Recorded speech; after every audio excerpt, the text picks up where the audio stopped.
नमस्कार, मैं हूं अनुराधा प्रसाद। राजनीति के 40 साल के उथल पुथल के इतिहास में हम उस चौराहे पर पहुंच गए हैं जहां से केंद्र की सत्ता में पार्टियों की गुटबाजी और आपसी खींचतान की शुरुआत हुई।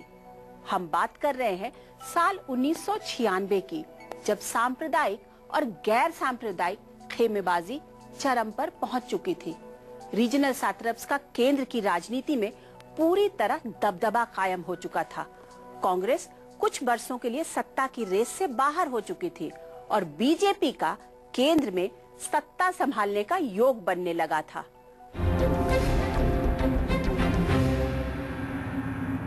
न भीतो मरणादस्मि केवलम दूषितो यशः। भगवान राम ने कहा था, मैं मृत्यु से नहीं डरता, अगर डरता हूं तो बदनामी से डरता हूं, लोकापवाद से डरता हूं। 40 साल का मेरा राजनीतिक जीवन खुली किताब है, लेकिन जनता ने जब भारतीय जनता पार्टी को सबसे बड़े दल के रूप में समर्थन दिया, तो क्या जनता की अवज्ञा होनी चाहिए? शिखर की तरफ जो सिलसिला 1989 से शुरू हुआ, वो 1996 आते आते पूरा हो गया। 1996 के चुनाव में बीजेपी को 161 सीटें मिली और वो सबसे बड़ी पार्टी बनकर उभरी। शिवसेना, अकाली दल, समता पार्टी और हरियाणा विकास पार्टी के साथ बीजेपी और सहयोगियों की संख्या 201 तक पहुंच पाई। बीजेपी को नए साथी भी मिल गए। राष्ट्रपति ने वाजपेयी को प्रधानमंत्री पद की शपथ दी, लेकिन वाजपेयी पार्ट 1 सरकार लोकसभा में बहुमत का आंकड़ा हासिल नहीं कर पाई। महज 13 दिन बाद अटल बिहारी वाजपेयी ने प्रधानमंत्री पद से इस्तीफा दे दिया। जाते जाते वाजपेयी कह गए कि अगली सरकार बनेगी जरूर, लेकिन चलेगी नहीं। हम संख्या बल के सामने सर झुकाते हैं और आपको विश्वास दिलाते हैं कि जो कार्य हमने अपने हाथ में लिया है, वो जब तक राष्ट्रीय उद्देश्य पूरा नहीं कर लेंगे, तब तक विश्राम से नहीं बैठेंगे, तब तक आराम से नहीं बैठेंगे। अध्यक्ष महोदय, मैं अपना त्यागपत्र राष्ट्रपति महोदय को देने जा रहा हूँ। 13 दिन बाद ही अटल बिहारी वाजपेयी ने इस्तीफा दे दिया, लेकिन वाजपेयी सरकार बनने और गिरने के बीच बड़ा ड्रामा हुआ। पहली बार नंबर 2 पार्टी बनी हार से हताश कांग्रेस सुस्ता गई। कांग्रेस को सिर्फ 140 सीटें मिली थीं। तीसरे मोर्चे के खाते में 168 सीटें थीं। नरसिम्हा राव के नेतृत्व में कांग्रेस ने न सरकार बनाने में दिलचस्पी दिखाई और न किसी को समर्थन देने में। कांग्रेस हरकत में तब आई जब राष्ट्रपति ने लोकसभा में सबसे बड़े दल यानी बीजेपी को सरकार बनाने का न्योता। मंत्रियों की शपथ विधि होना चाहिए और 31 तारीख तक आप अपना बहुमत सिद्ध कीजिए। तो क्या मैं मैदान छोड़कर चला जाता? मैं पलायन कर जाता? जिस जनता का हमने विश्वास अर्जित किया है। 1996 में पहली बार देश ने टेलीविजन पर लोकसभा में विश्वास प्रस्ताव पर बहस को लाइव देखा। इस मौके को वाजपेयी ने अपने लाजवाब भाषण से खूब भुनाया। वाजपेयी ने विश्वास मत हारकर जनता का दिल जीतने का दांव चला, जिसका राजनीति में असर आने वाले दिनों में। और अगर हम निस्वार्थ भाव से राजनीति में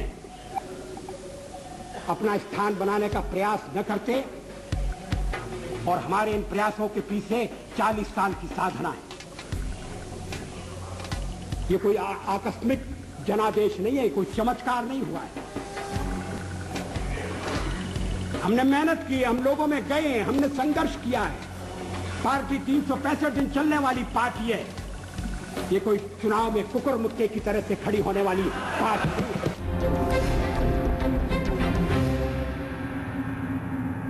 अटल बिहारी वाजपेयी के शानदार भाषण के बावजूद बीजेपी बहुमत की अग्नि परीक्षा हार गई। अब सवाल था कि अगली सरकार किसकी बनेगी। राजनीति के पंडितों के मुताबिक राजनीति का अंतिम दाव सत्ता और सिर्फ सत्ता होता है। 1996 में भी वही हुआ। बीजेपी को सत्ता से बाहर रखने के लिए संयुक्त मोर्चा के बैनर तले सारी धर्मनिरपेक्ष पार्टियां एकजुट तो हो गई, लेकिन प्रधानमंत्री पद की उम्मीदवारी को लेकर संयुक्त मोर्चा में खूब घमासान मचा। राष्ट्रपति की तरफ से अटल बिहारी वाजपेयी को सरकार बनाने के लिए न्योता भेजने के बाद कांग्रेस की नींद टूटी। कांग्रेस ने संयुक्त मोर्चे की सरकार को समर्थन देने का फैसला किया। शर्त थी कि वीपी सिंह प्रधानमंत्री पद के उम्मीदवार नहीं होंगे। वीपी सिंह खुद रोबोट पीएम बनने को तैयार नहीं थे, क्योंकि सरकार का रिमोट कंट्रोल कांग्रेस के पास होता। विश्वनाथ प्रताप सिंह को दोबारा प्रधानमंत्री बनाने की जरूर उस समय की लेफ्ट ने, जनता दल ने, सबने कोशिश की थी। ये बात 1996 की है। लेकिन विश्वनाथ प्रताप सिंह ने दोबारा प्रधानमंत्री बनने से इनकार किया और मुझे लगता नहीं है कि विश्वनाथ प्रताप सिंह भी हाँ कर देते तो कांग्रेस उनका समर्थन करती। फिर सामने आया पश्चिम बंगाल के मुख्यमंत्री ज्योति बसु का नाम। प्रधानमंत्री बनने के लिए ज्योति बसु तैयार थे, लेकिन उनकी पार्टी सीपीएम तैयार नहीं। ज्योति बसु ने इसे ऐतिहासिक भूल करार दी। उनका नाम आया, ज्योति बाबू का नाम आया। ज्योति बसु जी के नाम आने पर जो है वो सब लोगों ने एक स्वर से समर्थन किया। फिर उसके बाद जो है सो कम्युनिस्ट पार्टी, उनकी अपनी पार्टी में बैठक हुई, तो पॉलिट ब्यूरो की बैठक हुई। उस पॉलिट ब्यूरो की बैठक में जो है एक वोट से जो है प्रस्ताव गिर गया। उसमें खास करके जितने जो केरल के लोग थे वो इनके ज्यादातर लोग खिलाफ में रहते थे। जनता दल नेता एचडी देवेगौड़ा को संयुक्त मोर्चे का नेता चुना गया। उस वक्त देवेगौड़ा की कोई राष्ट्रीय पहचान नहीं थी। कर्नाटक के बाहर उन्हें कोई जानता तक नहीं था। जून 1996 को देवेगौड़ा ने प्रधानमंत्री पद की शपथ ली। देवेगौड़ा जी जो हमारे दल के मान लिए गए, जो एलआई थे, सब लोग थे, जो ही नाम का इंट्रोड्यूस हुआ एक क्षण में on the behalf of the Janata Dal, being a president of the party, I clear his name. तो इसे जनता दल के साथियों में एक निराशा और एक आश्चर्य जरूर हुआ, लेकिन ये समय नहीं था। The last minute when these two offers, VP Singh Saab and Jyoti Basu ji, Jyoti Babu had not accepted, then all the leaders, that is, in that meeting, one grouse was that all party senior leaders were not attending. It is not correct. They all unanimously took a decision and persuaded me to accept. I tried to convince them, but they said no, we have no time. Deve Gowda के प्रधानमंत्री बनते जनता दल की महत्वाकांक्षाओं का तूफान कुछ समय के लिए थम गया। तूफान कांग्रेस में उठा। नरसिम्हा राव को नेता पद से हटाने की मुहिम शुरू हुई। कांग्रेस ने चुनावी हार का ठीकरा नरसिम्हा राव के सर फोड़ा। दबाव इसलिए भी बढ़ा क्योंकि जेएमएम सांसद रिश्वत कांड में नरसिम्हा राव आरोपी बन चुके थे। इसी समय ब्रिटेन के कारोबारी लखूभाई पाठक ने चंद्रास्वामी और नरसिम्हा राव पर $1 करोड़ ठगने का आरोप लगाया। लखूभाई पाठक का कहना था कि यह रिश्वत अलग अलग ठेके दिलवाने के नाम पर ली गई। नरसिम्हा राव को अध्यक्ष पद के साथ साथ कांग्रेस संसदीय दल के नेता पद से भी हटा दिया गया। सीताराम केसरी कांग्रेस के नए अध्यक्ष बने। हमारे चुनाव में इनोनिमिटी रही है, सिवा एक कलीग के, राजेश पायलट के, नहीं तो सभी इलेक्टेड 10 मेंबरों में 9 मेंबर ने हमारा समर्थन किया है। आज हम उनके बारे में कहें कि उन्होंने ये किया है वो किया है, गलत है।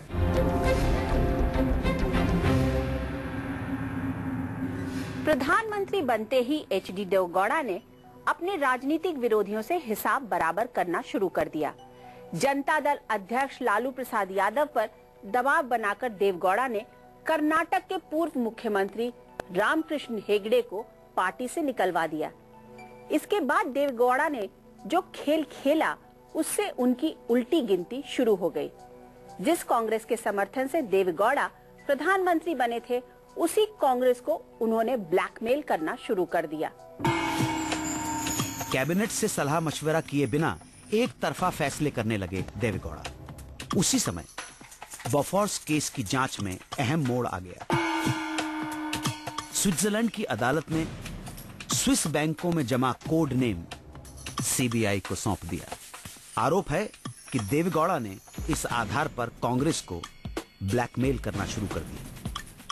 इस खींचतान ने कांग्रेस और देवगौड़ा के रिश्ते खट्टे कर दिए।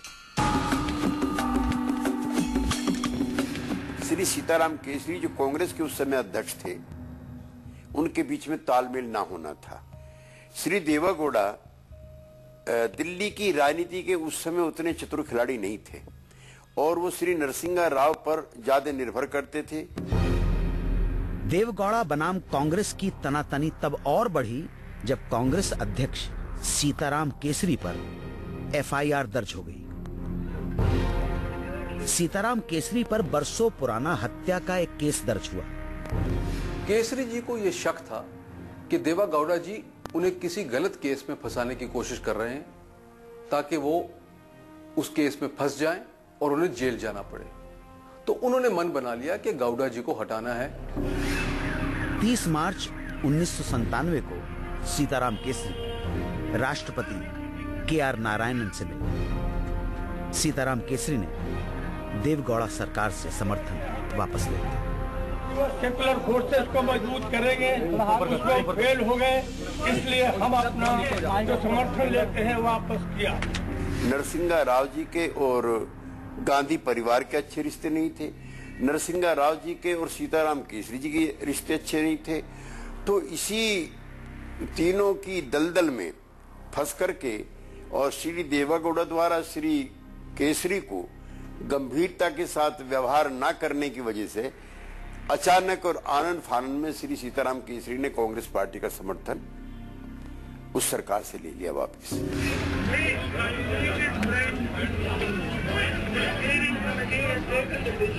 देवगौड़ा ने फौरन इस्तीफा नहीं दिया। दाव था कि कुछ दिनों तक मामला टाला जाए। देवगौड़ा ने समझा कि कांग्रेस का रुख बदल जाएगा। दाव कामयाब रहा, लेकिन देवगौड़ा नाकाम हो गए। कांग्रेस ने संयुक्त मोर्चा को समर्थन जारी रखने का ऐलान कर डाला। शर्त थी कि देवगौड़ा को प्रधानमंत्री पद से हटा दिया जाए। समर्थन के अंक गणित में देवगौड़ा मात खा गए और 10 महीने 11 दिन प्रधानमंत्री रहने के बाद इस्तीफा दे दिया। शासन करने की तो फुर्सत ही नहीं दी किसी ने। सारा दिन यूएफ की स्टीयरिंग कमेटियां होती रही। कभी 10 जनपद का मुंह टेढ़ा है, तो कभी लालू यादव का मुंह टेढ़ा है, तो कभी मुलायम सिंह यादव का मुंह टेढ़ा है। जो प्रधानमंत्री तेरे लोगों को रुठाने मनाने में लगे रहे हों, उनकी सफलता असफलता का आप क्या आकलन करेंगे? लोग तो कहते हैं कि एचडी देवगौड़ा चाहते तो प्रधानमंत्री की कुर्सी पर कुछ दिन और रह सकते थे, लेकिन उन्होंने अपने पैर पर खुद कुल्हाड़ी मार ली। संयुक्त मोर्चा सरकार में एचडी देवगौड़ा के जाने के बाद प्रधानमंत्री पद के लिए एक बार फिर घमासान हुआ। किंग मेकर फिर सक्रिय हो गए। इस बार किसकी लॉटरी लगी, ये हम आपको बताएंगे एक ब्रेक के बाद। इतिहास की गवाही के सफर में आपने देखा कि सत्ता की उठापटक में कैसे मुरारजी के बाद चरण सिंह और वीपी सिंह के बाद चंद्रशेखर प्रधानमंत्री बने।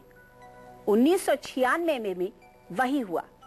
राजनीतिक बिसात बिछी, जिसमें शय और मात का खेल एक बार फिर शुरू हो गया। अब सवाल था कि एचडी देवगौड़ा के बाद कौन?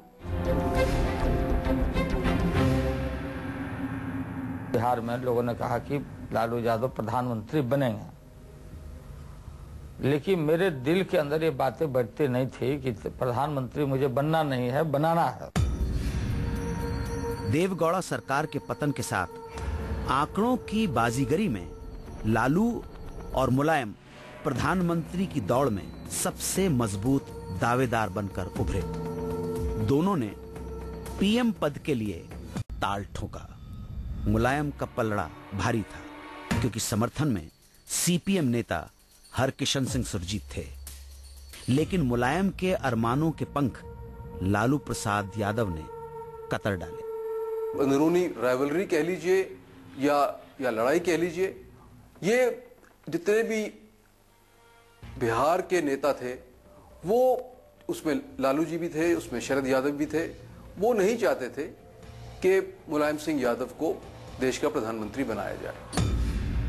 लालू के समर्थन में कोई खेमा नहीं था। लालू ने इंद्र कुमार गुजराल का नाम आगे किया। मुलायम हाथ मलते रहे और इंद्र कुमार गुजराल को प्रधानमंत्री बनाकर लालू किंग मेकर बन गए।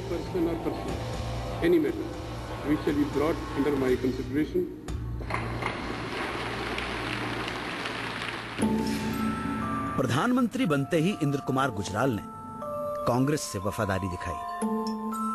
बफौज घोटाले से जुड़े सीबीआई डायरेक्टर जोगिंदर सिंह को बदल दिया।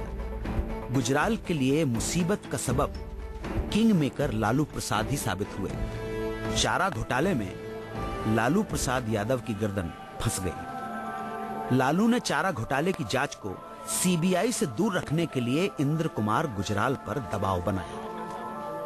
लालू कामयाब होते उससे पहले पटना हाईकोर्ट के फैसले से खेल बिगड़ गया। हाईकोर्ट ने चारा घोटाले की सीबीआई जांच के आदेश दे दिए। लालू आरोपी बने और उनकी गिरफ्तारी तय हो गई। लालू ने जनता दल से नाता तोड़ दिया। 5 जुलाई 1997 को लालू ने राष्ट्रीय जनता दल बना लिया। हमारा राष्ट्रीय जनता दल जो रियल जनता दल है और जो हमारे सहयोगी होंगे, हम मिलकर के और केंद्र में अपनी सरकार बनाएंगे। गुजराल सरकार के सामने विचित्र स्थिति हो गई। लालू की आरजेडी संयुक्त मोर्चा में शामिल नहीं थी, लेकिन उसके मंत्री सरकार में शामिल थे। पटना में लालू की ऐतिहासिक गिरफ्तारी हुई। कुछ महीनों में कांग्रेस का सब्र भी जवाब दे गया। 28 नवंबर 1997 को कांग्रेस ने गुजराल सरकार से समर्थन वापस ले लिया। अब ये मैं नहीं कह सकता अंदर क्या हुआ क्या नहीं हुआ, लेकिन मुझे इतना याद है कि केसरी जी गुजराल साहब के घर आए और उन्होंने कहा कि आप मेरे मित्र हैं, आप अच्छा काम कर रहे हैं, मैं नहीं चाहता कि आपको प्रधानमंत्री के पद से हटाया जाए, लेकिन जो लोग 10 नंबर के इर्द गिर्द हैं, जो वहाँ दरबारी हैं, उनका बहुत प्रेशर है कि आपके साथ जो कांग्रेस पार्टी ने समर्थन दिया हुआ है उसे वापस लिया जाए। गुजराल सरकार की उल्टी गिनती शुरू हो गई। राजीव गांधी हत्याकांड की जांच कर रहे जैन आयोग की अंतरिम रिपोर्ट लीक होने के बाद अंतरिम रिपोर्ट में डीएमके और एलटीटी की मिली भगत सामने आई थी। कांग्रेस अध्यक्ष सीताराम केसरी के विरोधी गुट ने मीडिया में ये रिपोर्ट लीक कर दी थी। इसका असर हुआ कि कांग्रेस ने गुजराल पर डीएमके मंत्रियों को बर्खास्त करने का दबाव बनाया। राष्ट्रीय मोर्चे ने कांग्रेस की मांगों के आगे झुकने से इनकार कर दिया। गुजराल सरकार की जीवन लीला समाप्त हो गई। बुनियादी बात ये थी कि मैं सिर्फ ये कह सकता हूं कि दोनों मौकों के ऊपर बहुत कम नजरी का सबूत दिया गया है। लेकिन मानते कि कांग्रेस के अंदर कुछ लोग थे जिन्होंने केसरी पर बेवजह दबाव डाला विड्रॉल करने के लिए सपोर्ट। अब ये कांग्रेस का अंदर का पॉलिटिक्स है, आप जानते हैं, मैं इन चीजों में कम पढ़ता हूँ। कांग्रेस का पार्टी की अपनी गेम थी कि 1.5 साल सरकार को हो चुकी थी, दोनों सरकार को 1.5 साल हो चुकी थी। 9 महीना देवेगौड़ा की सरकार को हो गई थी, 9 महीना इनकी सरकार को हो गई थी, तो 18 महीना जो है कांग्रेस को सपोर्ट करना बहुत हो गया। ये कोलिशन पॉलिटिक्स का दौर था जिसने 2 साल में 3 सरकारें दी। 1996 से 1998 तक की राजनीति की यही हकीकत है। इंद्र कुमार गुजराल सरकार के गिरने के बाद ये सवाल पैदा हुआ कि क्या देश में फिर से आम चुनाव होंगे? जी नहीं, सत्ता पाने का एक और कड़वा खेल अभी दिल्ली की सड़कों पर होना था। सत्ता के इस खेल का खिलाड़ी कौन था, ये हम आपको बताएंगे अगले एपिसोड में। आप देखते रहिए News 24।